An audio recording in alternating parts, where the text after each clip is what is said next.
Berbagi aksi, inspirasi, dan kolaborasi. Selamat datang di podcast Bicara Berarti. Berbagi aksi, inspirasi, dan kolaborasi. Selamat datang di podcast Bicara Berarti. Dan hari ini saya kedatangan tamu, namanya Mas Jultri, seorang advokat gitu ya. Halo Mas, salam kenal. Halo Mas. Boleh perkenalkan diri Mas? Apa aja boleh? Mau sharing apa? Singkat, padat, dan jelas saja ya. Aha. Saya Jultri Fernando, advokat. Sekarang bekerja di kantor hukum, namanya Siregar Setiawan Manalou Partnership. Oke, SSMP. Udah kerja di sana hampir 5 tahun. Singkatnya begitu Mas. Oke. Iya. Oke, bahkan profesinya Mas Jultri adalah seorang advokat. Berarti asumsinya adalah latar belakangnya sarjana hukum. Betul. Boleh diceritain nggak Mas? Oh. Kenapa tertarik gitu sama dunia hukum gitu ya, sampai akhirnya mutus untuk jadi advokat? Kalau boleh jujur ya, dulu sebenarnya nggak tertarik dunia hukum, cuman kayak salah milih jurusan kayak dulu. Iya. Oke, tapi Kalau- sekarang nyaman kerjanya?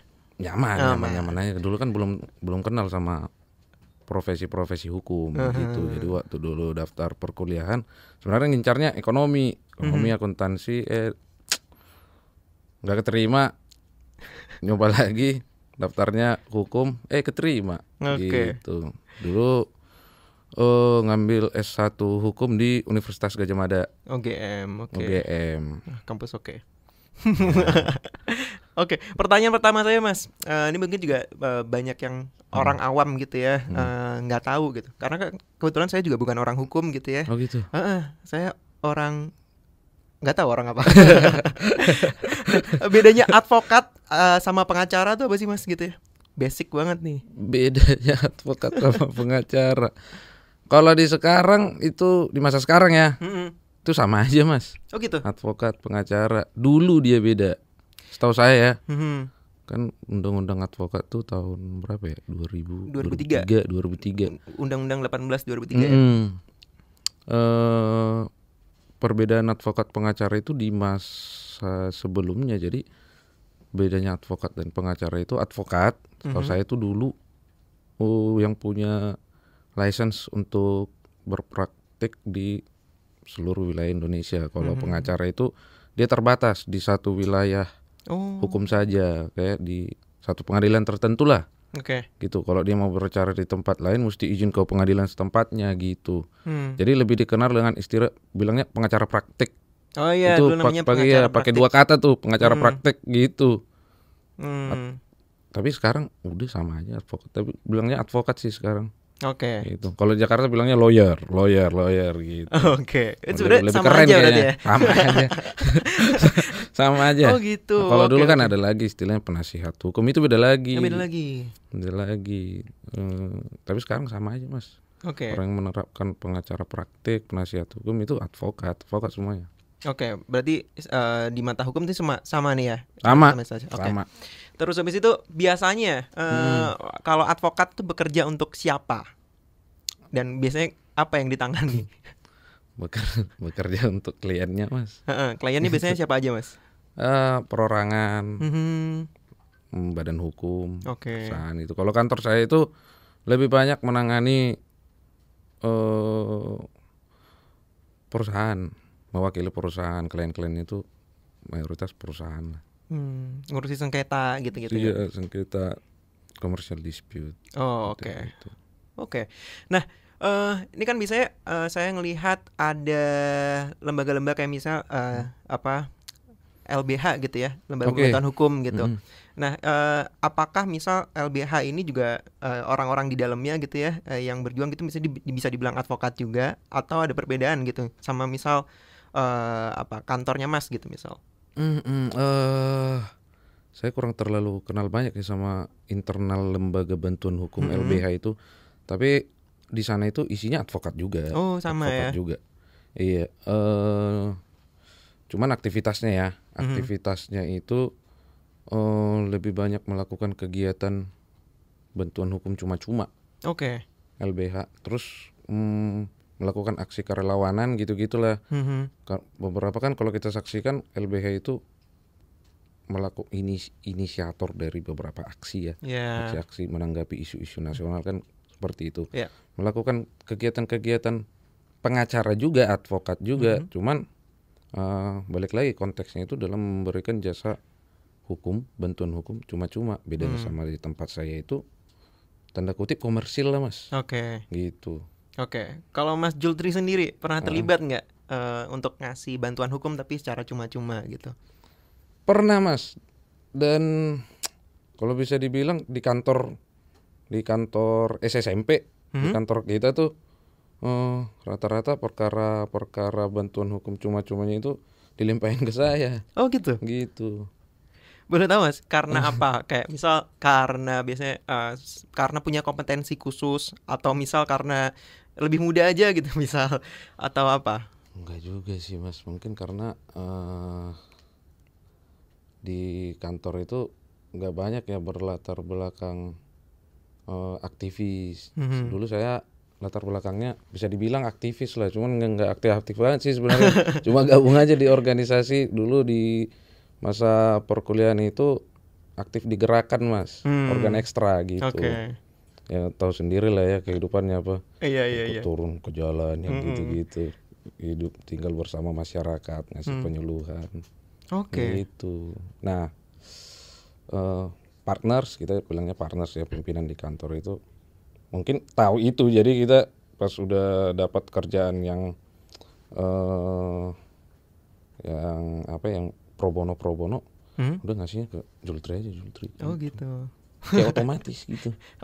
Seneng atau enggak? Senang-senang aja. Jadi kalau misal tadi kan kalau yang for profit gitu ya, kan yang cari adalah keuntungan gitu, salah satunya. Tapi kalau misal pro bono gitu, apa yang bisa didapat sama advokat gitu? Ya, ada juga keuntungannya. Cuman enggak, untungnya enggak duit ya, kita enggak bicara rupiah ya di sini. Untungnya ya pengalaman. Gitu. Iya. Selain itu kita jejaring nambah gitu. Selain itu ya keuntungannya dapat pujian lah ya. Dapat pujian dari klien-kliennya itu. Nah tapi gini Mas, tadi mau saya koreksi juga tuh. Jadi profesi advokat itu kan dikenal, udah lebih dikenal lah sekarang itu, kalau mau butuh jasa advokat itu bayar gitu ya. Bayar, ada fee. Sebenarnya enggak juga. Kalau diperhatiin di undang-undang advokat itu kan advokat wajib melaksanakan kegiatan bantuan hukum secara cuma-cuma. Oh gitu. Wajib, kita itu sebenarnya wajib. Gitu.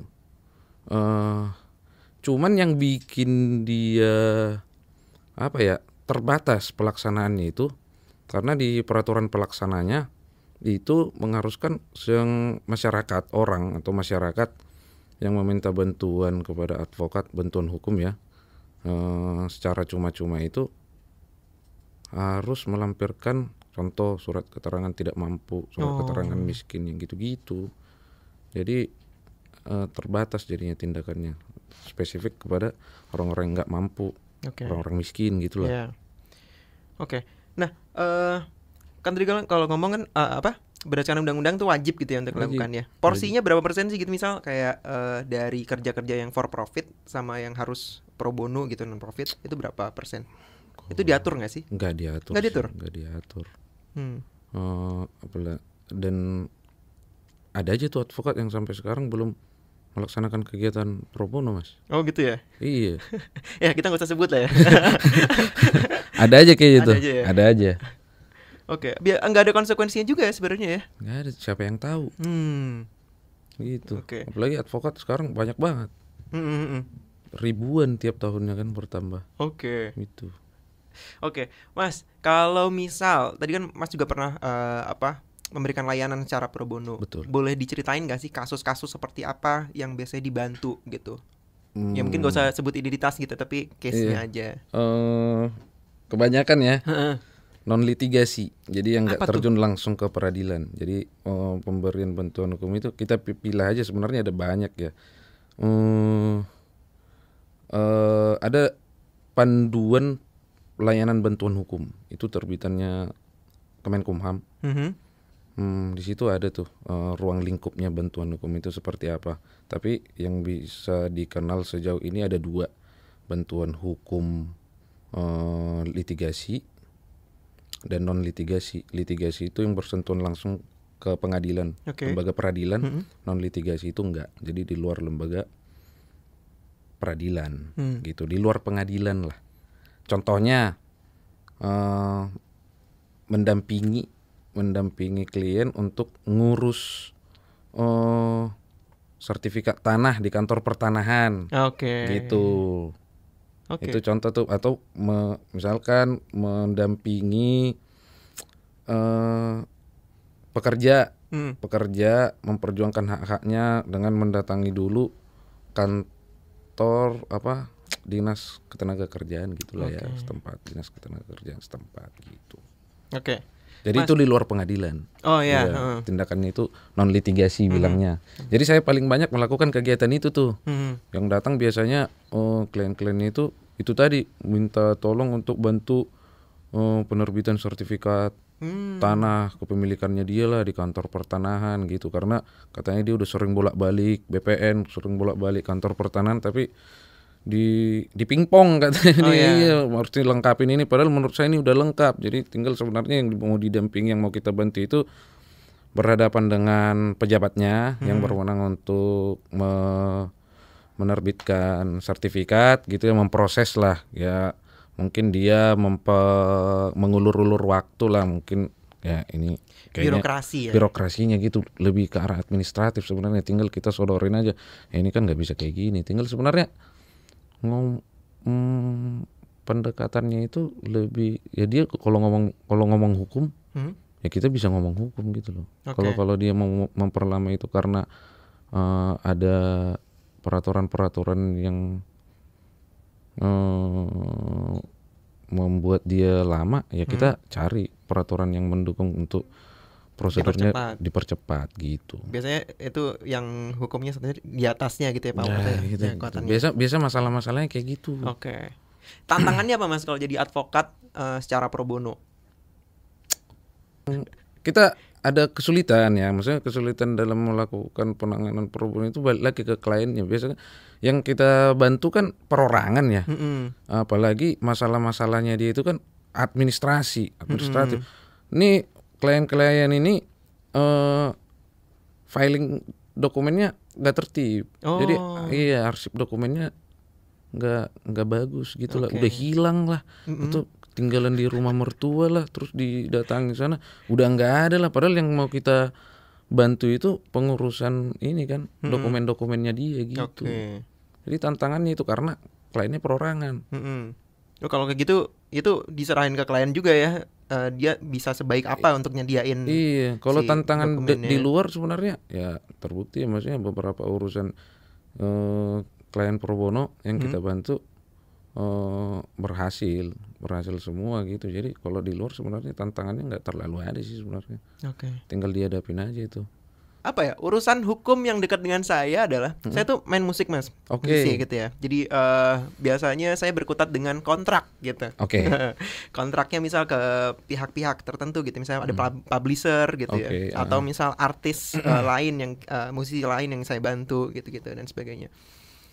Ya paling banter orang awam kayak saya tuh ya berkutatnya sama kontrak gitu. Nah ini kadang-kadang kita aja gitu ya, awam gitu, suka bingung gitu. Wah apa ya kalau disodorin kontrak tuh kayak wah gue harus ngapain nih gitu. Malah kadang gak dibaca ya. Ya itu dia. Udah langsung signingnya udah. Nah apa Mas tips buat orang awam kayak saya gitu ya, untuk bisa dapetin jasa dari seorang advokat itu gimana caranya gitu? Bisa nggak saya dibantu gitu? Bisa sebenarnya, yang dibutuhkan kalau kayak Mas ini ya, sebenarnya dalam bersentuhan dengan kontrak-kontrak yang seperti itu, konsultasi aja sebenarnya kan. Itu bentuknya konsultasi. Bentuknya konsultasi aja sebenarnya kan. Jadi pengen tahu sebenarnya di hubungan kerjasama yang saya lakukan ini, saya saling menguntungkan atau enggak? Iya, gitu ya, atau posisinya dirugikan. gimana? Seimbang enggak? Soal hak dan kewajiban saya di sini kayak gimana? Timpang enggak? Sebenarnya kan kayak gitu. Mungkin Masnya karena langsung kebentur dengan istilah-istilah hukum kayak gitu ya di perjanjiannya kayak berat banget nih gitu. Jadi buat membacanya aja, aduh, males ya kan. Iya. Iya, Iya. tanya aja Mas. Hmm. Iya, Ya, atau misal lawyer. kayak kalau misal kita subscribe sebuah website atau apa gitu ya, terus itu ada syarat dan ketentuan gitu. Disuruh baca dan suruh nyentang gitu ya. Nggak baca tuh, langsung centang aja Mas. Mas sebagai advokat biasanya baca nggak? Nggak Kalau juga ada sih. gitu. Nggak juga. Kebanyakan. Ya, percaya aja lah gitu. Sama aja ternyata. Oke Mas. Terus habis itu kalau misal orang seperti saya gitu ya, disuguhkan dengan dokumen-dokumen legal seperti itu, apa sih yang harus diperhatiin gitu ya? Ya sebagai orang awam gitu, supaya nggak dirugikan gitu sama bentuk kerjasamanya. Yang mesti diperhatiin itu kurang lebih soal hak dan kewajiban aja Oke, sebenarnya. hak dan Hak dan kewajiban. kewajiban. Apa yang mesti dilakukan? Pertama ya, apa yang mesti kita lakukan di suatu hubungan kerjasama itu jangan sampai permintaannya ada klausul-klausul yang dilebih-lebihkan gitu, ditambah-tambahin gitu. Jadi kan sebenarnya sebelum memulai kontrak itu kan udah ada Draft. iya, maksudnya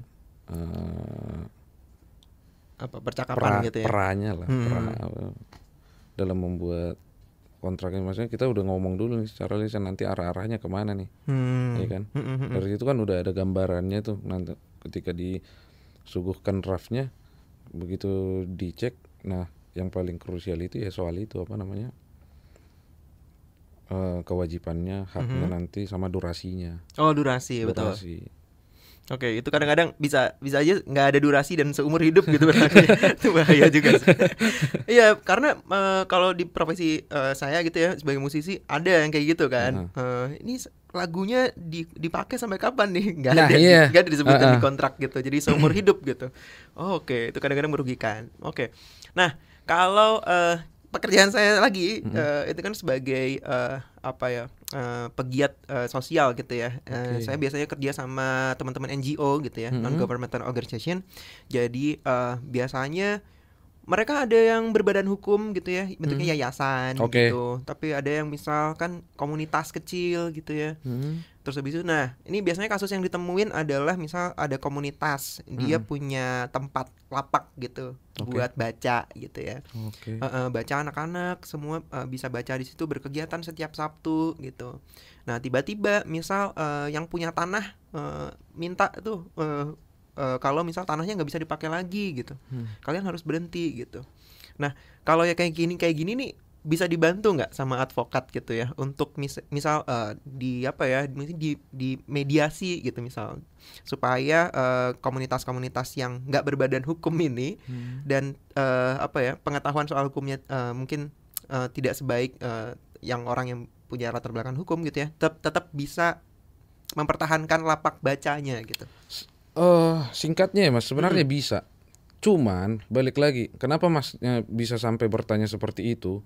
Karena nggak terlalu dekat dengan profesi advokat, nggak terlalu mendalami, atau keburu atau takut duluan kayaknya. Saya juga bingung, iya kan? Padahal kan kalau kita balik lagi Mas, di luar, kebetulan saya di luar lembaga bantuan hukum ya. Saya balik lagi yang di kantor hukum, di law firm yang dalam tanda kutip komersil lah. Kebetulan aja melakukan kegiatan pro bono di kantor, ya kan? Kan banyak tuh di luar sana Mas, lembaga bantuan hukum atau posbakum yang gitu-gitulah, pos bantuan hukum yang memberikan layanan bantuan hukum. Datang aja ke sana gitu. Maksudnya masyarakat kan kurang berani kayaknya untuk mengakses itu. Padahal kan sebenarnya udah banyak tersedia kayak gitu. Jadi permasalahan apapun yang dihadapi oleh masyarakat, contoh kayak komunitasnya Mas tadi itu, nggak perlu bingung lagi, maksudnya mau nyari advokat siapa gitu-gitu kan, untuk kita dibantu dimediasi sama si yang punya lahan untuk kita bisa tetap eksis di sini. Banyak Mas pemberi bantuan hukum itu yang udah melembaga justru ya, kayak LBH itu gitu. Cuman ya itu tadi, masyarakat kayak takut duluan kayaknya. Saya juga bingung. Iya, contohnya misal kayak ada sebuah kampung yang misal Heeh. digusur gitu ya, untuk Iya. pada akhirnya daerahnya dipakai buat keperluan industri gitu misalnya. Ya. Nah, Heeh. terus pada akhirnya nih ya karena mungkin mereka di satu sisi mungkin nggak secara legal nggak punya wewenang gitu ya buat tinggal di situ dan sebagainya. Kadang-kadang mereka juga bingung gitu mau minta bantuan siapa gitu. Nah, kalau Mas sendiri pernah nggak sih bantu yang kayak rumah digusur atau apa gitu-gitu? Pernah, Mm-mm. pernah. Itu pernah kita nanganin kayak gitu. Eh, Gak rumah sih dia, cuma tanahnya jadi eh, kena pembebasan lahan Mhm. untuk pembangunan proyek jalan tol eh, Jakarta Cikampek sisi Oh, selatan di daerah Bekasi sana tahun berapa tuh Mas? tahun 2020 Oh, baru ya? Oke. 2020 2021. Mhm. Hmm, karena itu ditetapkan dengan peraturan, ya maksudnya peraturan daerah lah ya, pemerintah setempat untuk ditetapkan sebagai kawasan pembangunan jalan tol. Jadi ya mau tak mau kita terima kompensasi aja kayak gitu sih warganya Ya. kan gitu. Salah satu warga yang menjadi klien saya waktu itu menerima, ya dalam posisi yang harus menerima kompensasi aja, yang nggak bisa nolak lagi kan, Mhm. udah nggak bisa nolak lagi kan karena udah Mhm. ditetapkan pakai apa namanya, peraturan. Dan kalau dilihat sebenarnya nggak ada rugi-ruginya juga kalau misal kompensasinya itu sesuai dong, karena itu lahan yang dia pakai untuk nyari nafkah. Ya. Kebetulan klien saya ini makainya untuk persawahan Oke. gitu, sumber mata pencahariannya dia di situ Mhm. gitu. Ya kegiatan pro bono saya itu yang saya Mhm. lakukan itu memperjuangkan eh, kompensasinya Mhm. supaya benar-benar diterima, karena sampai dia nunggu 2 tahun, iya 2 tahun lebih lah, itu dia nggak dapat dari apa ya namanya, PPK-nya apa sih, pejabat Pelaksana pelaksana, gitu oh ya. iya Mhm. pejabat pelaksananya Oke. gitu. Jadi yang kita perjuangkan itu kompensasinya, dan pada akhirnya baru diterima di akhir tahun lalu. Oh, Iya, pada oke. akhirnya diterima sih, dengan kita ngajuin gugatan dulu. Harus digugat dulu tuh, Hmm. Harus eh, harus harus masuk pengadilan kalau masuk gitu ya. pengadilan, Hmm. dikabulkan gugatannya, terus kita eksekusi, Oke. minta untuk dicairkan gitu, dan akhirnya dia dapat gitu. Tapi balik lagi, posisi klien saya itu dalam kondisi yang udah nggak bisa nolak kebijakan untuk ini lahan saya nggak bisa digusur nih, Hmm. nggak bisa nih saya disingkirin dari sini kayak gitu, udah nggak dalam posisi kayak gitu, tinggal posisi nerima kok, Haknya ya, iya haknya. haknya Oke. aja.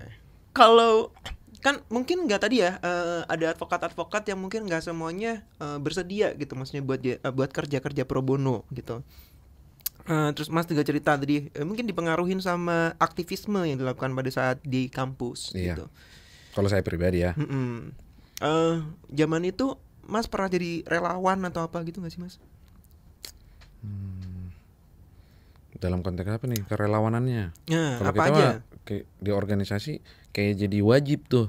Oh gitu. Iya, kayak Oke. nggak, kayak ada bencana alam, Mm-mm. kita paling depan tuh. Oh ya? Buat Tapi bantu. tapi nggak membawa apa kapasitas hukumnya gitu nggak ya? Nggak ya. Enggak, aksi sosial aja sebenarnya Hmm. gitu. Oke, itu mempengaruhi apa enggak ke kerja-kerja pro bono? Sangat mempengaruhi dong mas, karena waktu saya belum berpraktek ya, masih Mm-mm. zaman mahasiswa kan, itu ikut dalam kegiatan aksi-aksi sosial yang seperti itu, ketemu dengan keluhan hmm, orang lah yang mau minta tolong Mm-mm. bantuan hukum, jadinya kan kita lebih berempati kan jatuhnya. Empati. Iya Oke. kan Oke, itu. gitu. Jadi rasa empati itu udah ada tuh, Mhm. buat nggak pikir panjang lagi kan, buat memberikan layanan konsultasi lah seenggaknya. Mhm.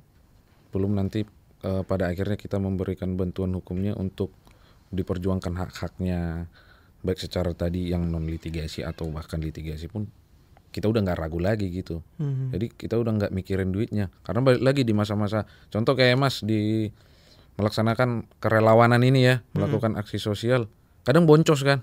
Iya. Iya, keluaran duit kan. Mm-mm. Gitu. Jadi kita udah nggak mikir lagi soal apa ya, kos. Hmm. Nah, namanya mau bantu, Mas. Oke. Iya kan? Emang niat mau bantu aja gitu. Oke. Nah, ini Mas, kalau misal kan di Indonesia kan banyak banget ya kasus hukum yang misal tidak tertangani gitu. Kayak misal ada masyarakat adat gitu.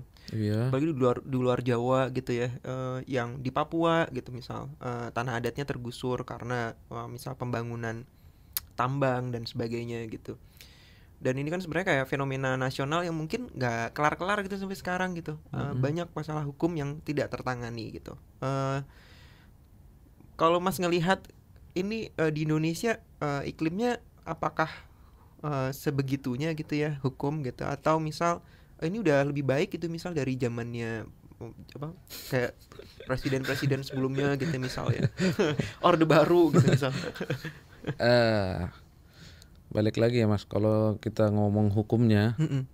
kalau hukumnya kalau hukumnya sih sebenarnya udah bagus. Hmm. Kalau di Indonesia, karena baik dalam metode atau pelaksanaannya kan sebenarnya terstruktur tuh, pembentukan peraturan perundang-undangannya pun sebenarnya kan balik lagi dalam proses pembuatannya kan harus mendengar aspirasi masyarakat, itu harus dipertimbangkan juga. Cuman dalam pelaksanaannya ini yang sedikit bermasalah. Balik lagi, pelaksananya siapa sih? Pejabat, iya kan? Karena memang sifat dari ketentuan atau hukum itu, norma itu abstrak. Jadi karena dia sebagai pelaksananya melakukan sesuatu yang konkret kan. Jadi ya itulah mungkin kata kasarnya diskresinya, atau dia ngambil diskresi yang kayak gitu kan. Jadi sebenarnya peraturannya ada mensyaratkan beberapa hal tertentu, tapi begitu dilihat ada celah, si oknumnya yang menerapkan,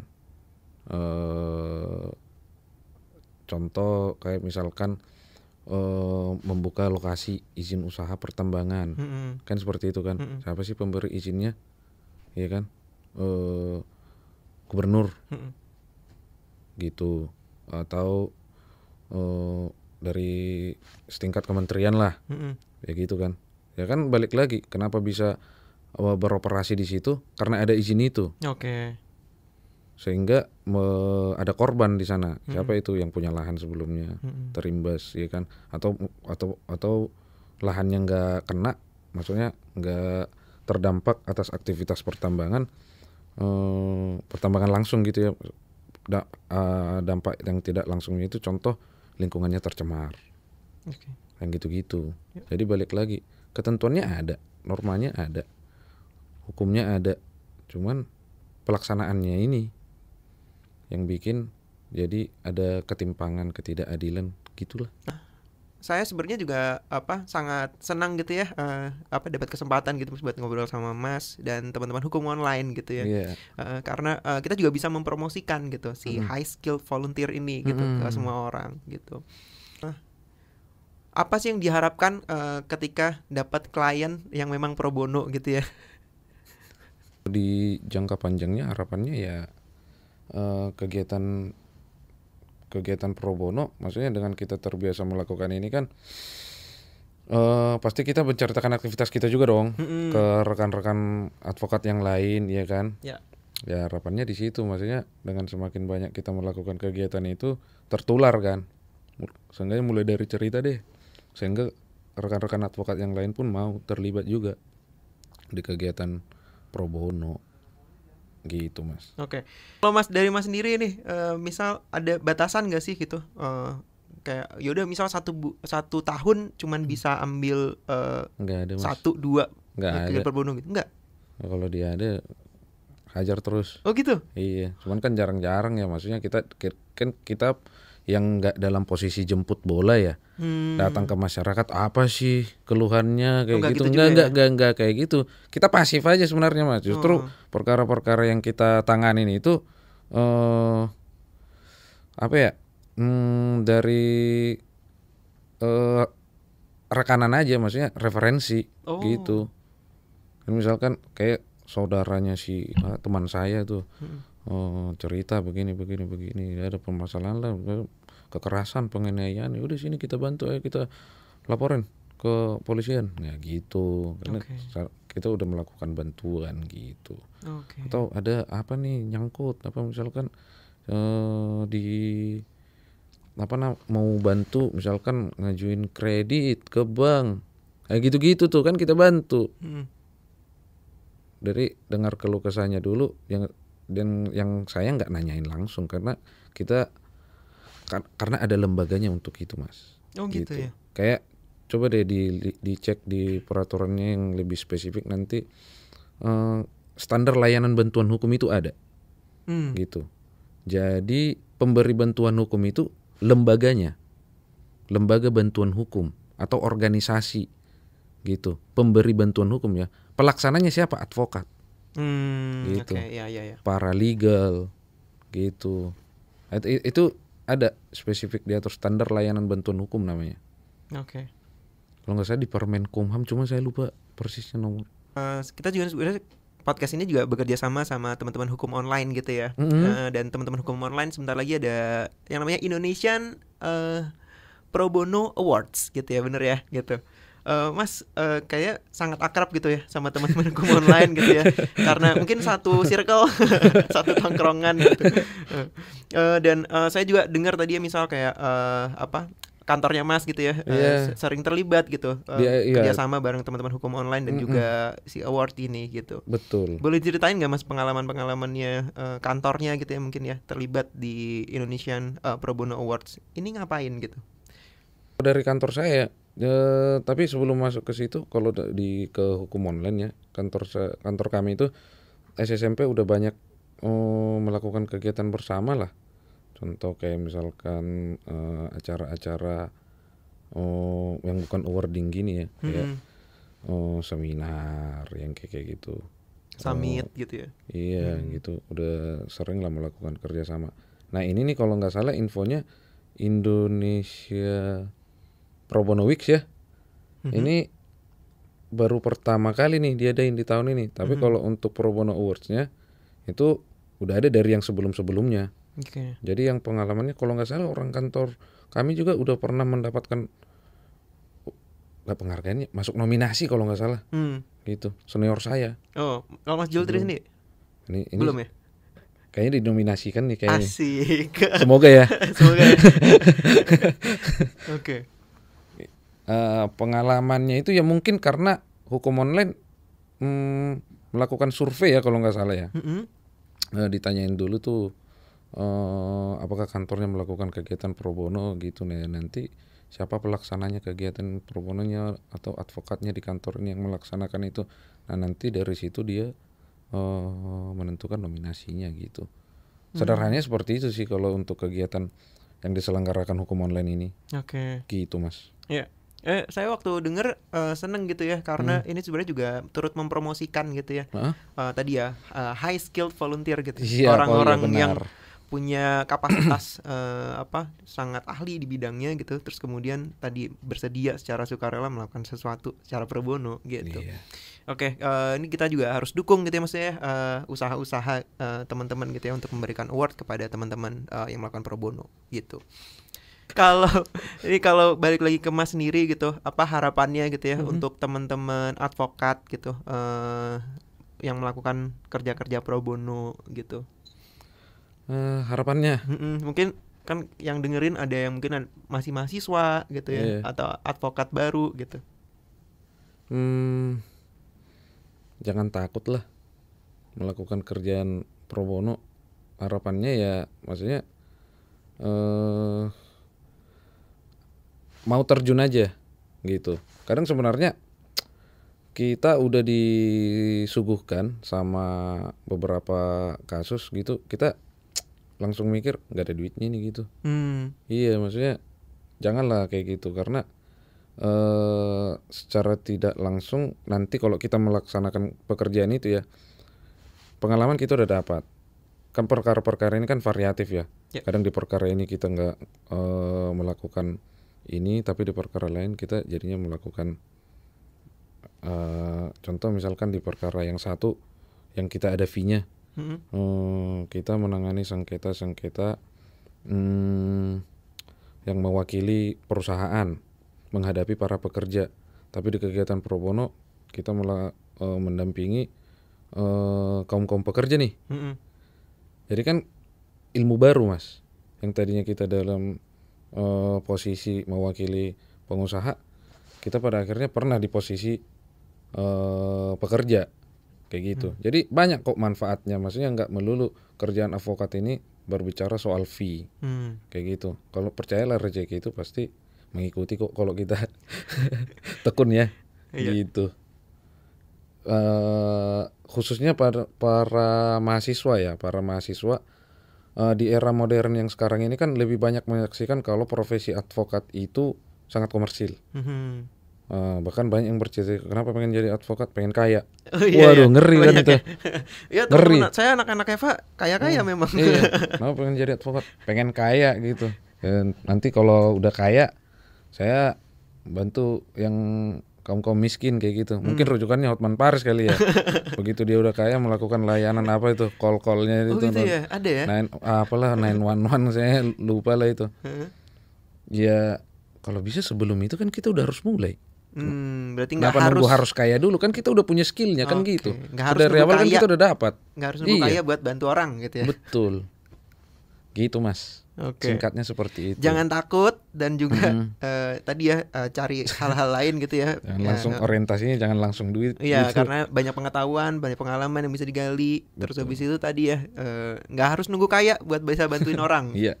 Keren banget Mas Jultri. Oke, mungkin itu aja Mas. Terima kasih banyak buat obrolan sore ini gitu ya.